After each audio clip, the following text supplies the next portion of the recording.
Hi classmate! Good morning sa inyo and tapusin ko muna itong vlog ko kasi hindi ko pa nagagawa yung vlog ko nung pagpunta ko ng Taiwan. Kaya pag-uusapan natin right now bago kami pumunta mamaya ng South Korea ng wife ko. Pag-uusapan muna natin to. Anyway, ano yung pinaka mga magaganda na nabibigay at naitutulong sa atin the moment na nagta-travel tayo? Kasi honestly classmate, if you really want na maging mas successful sa life, ako it is a must. Mag-travel kayo po na mag-travel. Yes, kung di nyo pa naman po kaya mag-travel sa ibang bansa, kahit pumunta ka lang sa mga iba-ibang lugar.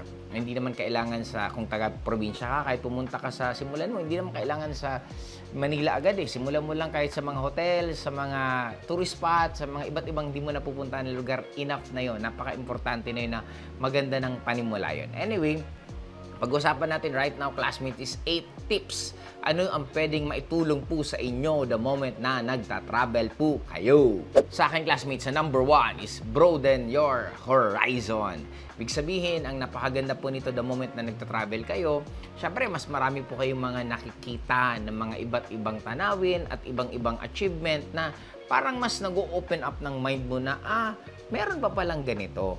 Yung paniniwala ko, hindi lang pala, ito lang yon. Kasi ako napapansin ko, ang pinakamahirap matutong mga tao, ito yung masyadong hindi exposed sa iba't ibang klaseng culture, iba't ibang paniniwala. Kaya napaka-importante, classmate, na makakapunta kayo sa iba't ibang lugar kasi dun kayo mas lalawak na pwede ka pa palang mangarap ng mas malaki, pwede pa palang ito ang buhay na mangyari sa akin, pwede pa palang ito yung gustuhin ko sa buhay ko. Kasi minsan, totoo din po yan, napakalaki po ng factor ng environment natin. Kung pinanganak kang mahirap, lumaki ka sa lugar ang mahihirap, at ang kausap mo palagi mahihirap, akala mo ang mundo ay mahirap talaga. Pero pag natuto kang ma-expose sa mga iba't ibang kultura, iba't ibang tao, iba't ibang tradition, doon mo marirealize na, what if subukan ko mag-iba naman ng sitwasyon sa buhay ko?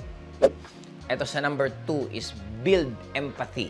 Now, napansin ko to, classmate, kasi nung dati, syempre, naman talaga ako, anong tawag niyan? Catholic, hanggang naging religion. Pero because, naging religion, nagulan naman ako. Catholic hanggang naging Christian, hanggang medyo naging neutral po ako sa religion kasi dun ko po na-realize na may mga countries naman, may mga tao din naman na walang religion, may mga tao din naman na nakalakihan nila na hindi naman sila lahat Catholic kasi di ba may Muslim, may Buddhist, ang dami pang, thousands of religion ang meron. Kaya, nung nakakapunta na ako ng iba't ibang lugar, mas natuto akong umintindi ng iba't ibang klaseng belief at rumispeto. Yes, neutral po ako pagdating sa religion, pero kung anong trip nyo, kung dun kayo masaya at dyan lalong gumaganda buhay mo, go for it. Yan lang paniniwala ko sa ganyan.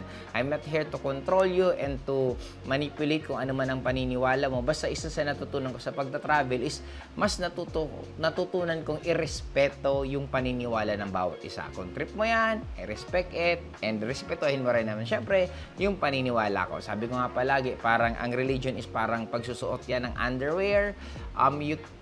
Siguro, you can tell me what you're wearing, pero hindi mo pwedeng pilitin na isuot ko kung ano man ang sinusuot mo, di ba? Kaya, yun, dun, because nakapunta ko ng iba't ibang lugar, yung sensitivity ko at respeto ko sa ibang tao, mas lalong tumaas ng tumaas. At sa ating number 3, enhances self-awareness. Okay? Ang kagandahan, syempre, pag nag-travel ka ng ibang bansa, you're on your own, di ba? Lalo na pag mga nagdi-DIY kayong travel, doon ka mas lalong hindi ka aasa talaga sa ibang tao. Kasi syempre, sinong aasahan mo? Wala doon magulang mo, wala doon kaibigan mo, or worse, di ba? Wala doon yung nakasanayan mong attitude or nakasanayan mong pag-uugali. Kasi, di ba, pansin ko, maraming Pilipino po pag nasa ibang bansa, masyadong mababait, masyadong sinusunod yung mga batas. Pero pag nasa Pilipinas, wag itapon, dyan nagtatapon. Wag tumawid, dun tumatawid. O di ba, bakit ang kukulit natin? Syempre, alam natin na wala tayo sa teritoryo natin. Kaya, mas nagkakaroon tayo ng tinatawag na mas nagiging yung self-aware na mas gusto mo na, teka lang, kailangan mag-ingat dito kasi baka mahuli ako or baka masita ako. And lalo na even sa budgeting sa lahat, nagiging teka lang, magkano pa ba ang perang tira sa akin? Baka pagdating ng oras, maubos na. Paano ako uuwi nito? Kumbaga, lahat ng galaw mo, kadalasan talagang parang dinumero na nako-compute mo. Kasi hindi ka pwedeng basta-basta magkaroon ng error, lalo pag nasa ibang bansa ka. Kasi di ba, ang hirap mag-call a friend. Kaya yun ang isa pang magandang natutunan ko sa pagta-travel. At sa aking number 4 is promote independence. Okay? Isang actually favorite ko pang gawin din dito the moment na, kasi ngayon ang kagandaan naman classmate, meron na tayong tinatawag na Google Map or meron tayong Waze. Kasi ako ginagamit ko pa rin ng Waze para makita ko lang yung mapa ng lugar na yon. And mas madalas minsan nagdumadaan ako kung saan-saan. Mas gusto ko dumaan dun sa mga, example, medyo familiar na sa akin yung lugar, yung hotel. Tapos ang kagandahan dito, mas gusto kong dumaan doon sa hindi ko pa nadadaanan. Kaya nga, even sa pag-order ng food, ay, class, may kalimutan ibanggitin sa inyo. Yung first day namin sa Taiwan, ang in-order namin agad, kasi sa harapan ng hotel namin, meron doon tinatawag na stinky tofu. Ang stinky tofu from the word na stinky, mabaho. As in, mabaho po talaga. Pero masarap. Yung una kong punta ng Taiwan, hindi ko na maalala kung kailan kasi before the pandemic, dinala kasi kami ni Ate Glenda, yung isang kaibigan namin dyan sa Taiwan, dinala kami sa isang night market. Ang sarap ng stinky tofu. Kaya nga, pag uwi ko, pagpunta ko dyan, sabi ko, kukulitin ko itong mga kasama ko, papakain ko ng stinky tofu na maaamoy nila ang baho, pero masarap. Anong masabi mo sa kinakain mo? Ang tawag dito? Stinky tofu. Grabe. Amoy puwet. Ano ba? Grabe ba? Matindi. Grabe classmate. Parang hirap kainin itong stinky tofu na to.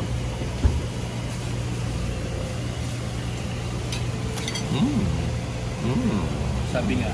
Pagpunta namin, hindi ko alam na hindi ganun kasarap. Yung fried tofu medyo masarap.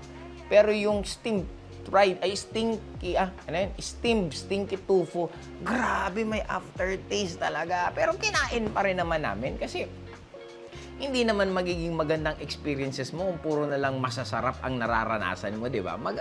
Minsan nga, mas memorable pa nga. Ang sarap kaya balik-balikan yung mga palpak na nagawa mo sa buhay mo, di ba? Minsan, oo nga, that time hindi magandang experiences nyo. Pero pag pinagkukwentuhan nyo na sa past, or pag pinagkwento nyo in the future, magugulat kayo, tawa kayo ng tawa. Kaya ako, I'm sure dun sa mga kasama ko, isa yun sa pinaka-memorable. Kasi first day pa lang namin, first night, yun na agad ang pinakain ko sa kanilang stinky tofu. Okay?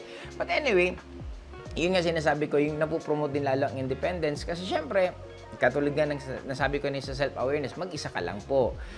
Kaya, napakasarap sa pakiramdam na pag umuwi ka ng Pilipinas after mamasyal, parang nagbabagong tao ka talaga. Alam mo yung pakiramdam na, teka lang, parang malaki na nag-improve sa akin, tapos medyo lumalakas ng loob mo, ito gawin natin, o sige, ganito. Kasi nga, na-practice ka sa ibang bansa. Kaya napaka-importante po talaga ang traveling. At sa aking number 5, boost confidence. O naman, syempre, pag nasa ibang bansa ka, mapipilitan ka mag-problem solve na mag-isa, na wala kang inaasahan. Diba? Kasi what if nasanay ka na may close friend ka na lagi mo pwedeng takbuhan, pero pag nasa ibang bansa ka, hindi mo naman kasama, iba yung matitrain sa'yo. Kaya yung confidence mo na marunong kang mag-English, di ba? Kahit pa paano, ako naalala ko dati na, siyempre, nagsasalita ka ng English sa mga ibang kausap mo. Pag uwi ng Pilipinas, parang wow, parang hindi ka na masyadong nahihiya. Kasi lalo pa, may mga encounter ka rin minsan na even mga foreigner, barok din naman mag-English ang ibang foreigner. Then doon mo realize na hindi naman pala nakakaya kahit magbarok ka mag-English. Basta ang importante, nagkakaintindihan naman kayong dalawa. Kasi dito lang naman sa Pilipinas na sobrang sensitive ng mga Pilipino na parang sobrang gusto nila maging sobrang perfect ang pag-i-English mo. Pero sa ibang bansa, since diversify masyado man nangyayari, ang dami mo nakikita. Tapos yun pa, isa pang natutunan ko sa pagta-travel, hindi naman pala nakakayang magtanong. Kasi dati, syempre taga-probinsya po ako. Pag pumunta ako ng Metro Manila, di kahon ang galaw ko na halos ayaw ko magkamali, ayaw ko magtanong kasi nakakaya, baka pagtawanan nila ako. But because nagta-travel ako nang nagta-travel, dun ko na-realize kasi dati, nung nag-travel ako sa isang country, sabi ko, magtatanong na lang ako, total, hindi naman ako kilala dito. Parang, kung pagtawanan man nila ako, bahala sila. At least ang importante, nalaman ko ano. Parang may mentality akong ganun. Kaya lang napansin ko, habang paulit-ulit ako nagtatanong, pag pumunta ako ng lalo ng iba't ibang bansa, doon ko na-realize na wala naman palang nakakaya sa magtanong. Kaya nga nung umuwi na ako ng Pilipinas, doon ko rin na-realize pag pupunta kahit saan ng lugar, hindi ako nahihiya magtanong. na nagagamit ko nga siya the moment nagmo-motivate ako sa networks ko, sa mga downlines. Kasi sinasabi ko sa kanila, sabi ko, honestly, kung matututo lang kayong magtanong, ang laki ng matitipid nyo at ang pinakamaganda mas magiging napakabilis ng success nyo sa life kung marunong lang po kayong magtanong. Kaya sabi ko, hindi po nakakayang magtanong, walang maibabawas yan sa buhay mo, pero marami po yan tubo na pwedeng maidagdag sa buhay mo kung marunong ka lang pong magtanong. Kaya, classmate, sabi ko nga, the fastest way for us to learn is learn to ask question sa mga taong nauna na sa'yo, sa mga taong successful na, at sa mga taong gusto mo rin kung ano ang buhay nila. At sa ating number 6, enhances open-mindedness. Kasi nung napunta ako ng iba't ibang countries, di ba, katulad dito sa Taiwan, nakakita ako ng mga temples, nakakain ako ng yung stinky tofu, nakakain ako ng mga weird na pagkain, ulo mismo, di ba, dinidisplay nila yung ulo mismo ng manok or ng pato, tapos kakainin mo. Actually nga, pato din na-appreciate ko ang pato ng sobra sa Chinese, sa food, sa Hong Kong. Nakakain po ako ng steak. Hindi po ako makain talaga ng steak, honestly. Kasi hindi kami kumakain ng baka sa bahay. Hindi kumakain ng baka yung father ko, kaya hindi siya naglulutong baka. Kaya nakalakihan ko po na hindi talaga ako makain ng baka. Kaya lang, nung napunta po ako ng United States, nung nagkaroon kami ng isang formal dinner, syempre ang pinakain sa amin steak, alangan naman mag-inarte ka doon. Unang-una, wala din akong pera pa masyado noon. And syempre, libre na nga lang doon, mag-iinarte ka pa. Kaya napilitan akong kumain ng steak and masarap naman pala. Kaya simula noon, pag uwi ko ng Pilipinas, kumakain na rin ako. Kaya napaka-importante na marirealize mo Parang ito, biro ko nga. Minsan, may mga ibang babae, ako personal experience ko to, may mga ibang babae ng arte-arte, tapos hindi naman ganun kagandahan. Pero minsan, hindi mo rin sila masisi. Kasi kung sa baryo nila, sila lang pala yung pinakamaganda. Dala-dala nila minsan yung confidence nila, no? Hindi mo ba alam, sa baryo namin, pinagkakagulo ako, di ba? Parang, minsan, pagpunta nila, even dito sa Metro Manila, akala nila gandang-ganda pa rin sila sa sarili nila. Pero, hindi naman pala sila ganun kagandahan. And, yun ang masasabi ko na importance ng exposure. Kasi, i-humble ka ng mundo. Lalo nung napunta ako ng Dubai, napunta ako ng iba't grabe, ang daming taong sobrang yayaman, ang daming taong mas gwapo pa sa'yo, ang daming taong mas magaling pa sa'yo. And doon ko na-realize na sabi ko, I don't need to stress myself so much. Kasi kahit anong gawin mo, meron taong mas higit pa sa'yo. Kaya sabi ko, I appreciate myself. Siyempre naman, nagpupursigi pa rin naman ako ng sobra-sobra. Nagsisipag din naman ako ng sobra-sobra. And I'm more on focus sa improvement ko as personal. Yung mga ibang tao na mga mas angat sa akin, mas magagaling sa akin, nandyan sila for me, for inspiration and for motivation na I can do more. Pero hindi naman po ako masyadong na-stress na baka ganito sila. Don't ever do that, classmate, kasi especially lalo ngayon sa social media. Siyempre, may stress ka talaga ng sobra sa daming nangyayaring magaganda sa iba't ibang tao na minsan akala mo puro na lang magaganda nangyari sa kanila. Pero siyempre, end of the day, hindi din naman natin alam kung ano yung buo at totoong nangyayari sa kanila. Basta ang importante sa akin, ang gusto ko lang sa inyo sabihin, classmate, na appreciate kung ano man ang nangyayari sa'yo, i-appreciate mo kung ano man ang meron sa'yo. Kasi isa yun sa pinakamaganda na magdadala sa'yo ng mas marami pang blessings. Tandaan mo, lagi kong sinasabi, hindi ka bibigyan ng mas marami. Kung marami nang binigay sa'yo, hindi ka pa marunong magpasalamat. Kaya simulan mo muna, magpasalamat sa lahat ng nangyayari sa'yo, and magugulat ka na lang, dadami yan lalo. At sa ating number 7, promotes adaptivity. Kasi hindi lahat ng iniisip mo mangyayari. Honestly, classmate, di ba may na-encounter ako one time sa airport. Delayed yung flight. Ang dami na nagrereklamo, ang dami ng parang nagwawala ng iba. Tapos ako, chill lang ako. Tapos pagbigay ng card ko, sabi sa akin nung nasa front, "Sir, frequent traveler po kayo. Tapos alam niyo na pong delayed flight. Buti pa kayo, sir, chill lang kayo." Yung iba, grabe, halos murahin na kami. Sabi ko, hindi mo rin kasi sila masisisi kasi baka first time din nila mag-travel. And syempre, kung namamahalan sila sa binayad nila and they're thinking na dapat on time talaga aalis. Or minsan, baka may emergency din, baka nagmamadali din. Kasi sabi ko, ako naman, since frequent traveler ako, I could already understand na ang flight delayed, hindi lang naman nangyayari yan sa Pilipinas eh. Naranasan ko yan sa iba't ibang bansa. Naranasan ko yan papuntang international trips.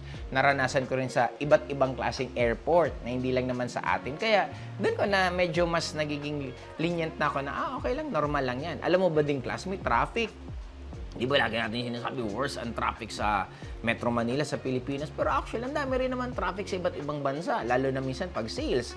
Pag nakaranas ako ng traffic dati sa LA, sa downtown mismo ng LA. Tapos may ano naman nun, in fairness naman, holiday nun. Pero may traffic pa rin naman. Kaya lahat ng minsan nirereklamo natin sa Pilipinas, actually, nag-i-exist din naman to sa iba't ibang parte ng mundong to. Kaya doon ko na-realize na nung kaka-travel ko, since ang dami kong na-experience, doon ako mas nagiging flexible sa approach ko sa life, na pag hindi to effective din, try ka lang ng iba. Kasi one time na-delayed kami sa airport, siguro mga 2 to 3 hours. Nagkukulitan lang kami. Kasi that time kasama ko puro networker. Alam mo yung classmate ang networker, more on puro positive yan, makukulit lang yan. Very rare kasi sa kultura ng networker ang marereklamo. Mabuti pa, mang-recruit na lang yan dyan o mangungulit na lang yan dyan. Pero yung magko-complain, hindi kasi yung kultura ng... Actually, yan ang isa sa naging mahal ko sa networking. Nung ako nagsisimula kasi, mayroon ako, syempre, bago ako nag-networking, may circle of friends ako. Yung pinag-usapan namin, yung typical na pinag-uusapan ng majority ng tao. Reklamo dito, balita, tungkol sa politician, tungkol kung kani-kanino, kapitbahay mo, kamag-anak mo, chismis dito, chismis doon, kahirapan ng buhay, kahirapan ng mundo, so on and so forth. Kaya nung nag-networking ako, hindi man lang pinag-uusapan ng negative. And dun ko na-realize sa pinag-uusapan dito, puro pangarap, pera, yayaman. Sabi ko, itong gusto kong klaseng kultura. Sabi ko, kesa naman dun ka sa kabila, kahirapan, diba? Tapos puro ka negatiban. Sabi ko, dito na lang ako. Kaya yun ang naging love ko sa pag-network. And sa pagta-travel nga, classmate, dun ko na-realize na ang dami palang pwedeng solusyon sa isang problema at ang daming klaseng iba't ibang story. Di ba? Kung parang sa computer games, classmate, maraming side quest, maraming main quest. Di ba? Dati kasi, naalala ko dati, ang games, laging isang quest lang, isang story lang, isang storyline lang. Pero right now, ang mga games kasi ang dami ng iba't ibang sanga-sangang story. Iba-iba na nga ang ending eh. Dati naalala ko, nagsimula ako na ang ending ng game isa lang. Ngayon, meron ako dating naalala mga 2-3 games. Inuulit ko talaga yan. Tapos tinatapos ko yung iba't ibang storyline. But right now, sa open world, ang dami ng iba't ibang klaseng story na ending. Kaya doon ko na-realize na gano'n ang life. Classmate, paalala lang. Kung ano man ang story mo, okay na yan, galingan mo. Maging masaya ka. Hindi mo kasalanan at hindi mo ikakalungkot na hindi ka naging katulad ng gusto ng parents mo, na naging gusto ng kaibigan mo. Hindi mo rin dapat ikalungkot kung may mga bagay kang hindi mo nakuha kasi malay mo, design talaga yan kasi meron pang mas magandang nag-aabang sa'yo. Kung para sa akin, ang gusto ko lang sabihin sa'yo, classmate, be authentic.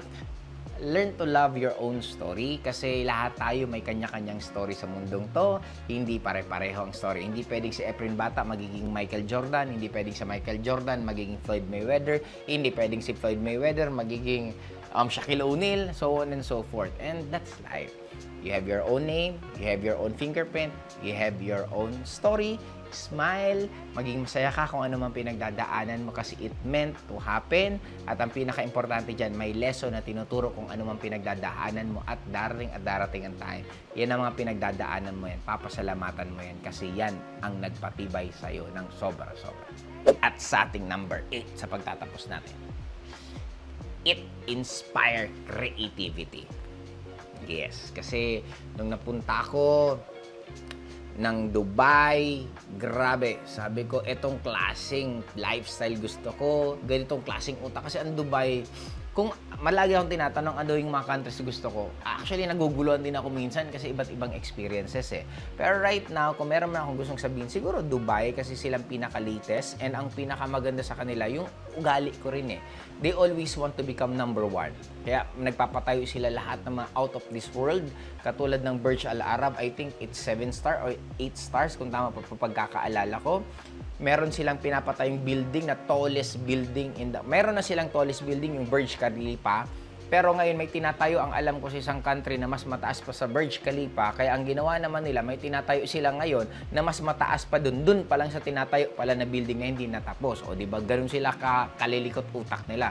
Di ba? Kung sabi ko lagi na there's nothing wrong to aim for being a number one. Kasi ako talaga gusto ko yan. I always love the number one. Gusto ko laging number one ako.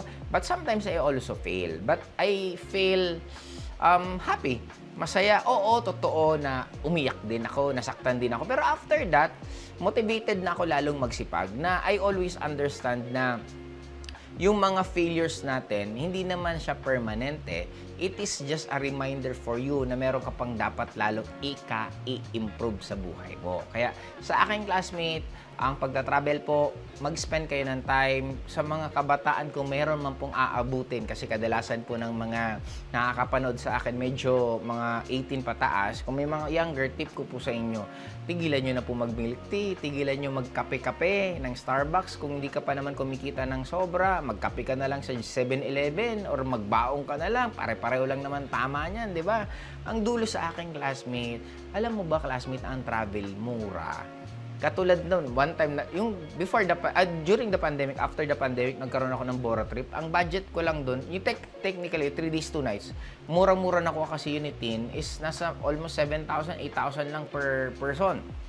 3 days, 2 nights na yun. Pero syempre hindi kasama doon yung mga inom, so on and so forth. Pero yung makakarating ka na pala ng Boracay, ng ganun kamura dati ha, medyo nagmahal-mahalan po ngayon. Ang gusto ko lang pong sabihin sa inyo, classmate, marami pong travel na mga mura. May mga DIY pa nga. Sa Boracay, pwede ka mag-Boracay, sumakay ka ng Batangas, may Batangas na port, sakay ka ng barko, makakarating ka na ng Boracay. Tapos tumira ka na lang dun sa mga likod ng bahay ng Boracay, hindi mismo sa along the beach, may mga mura dun. Ano ba tawag dyan?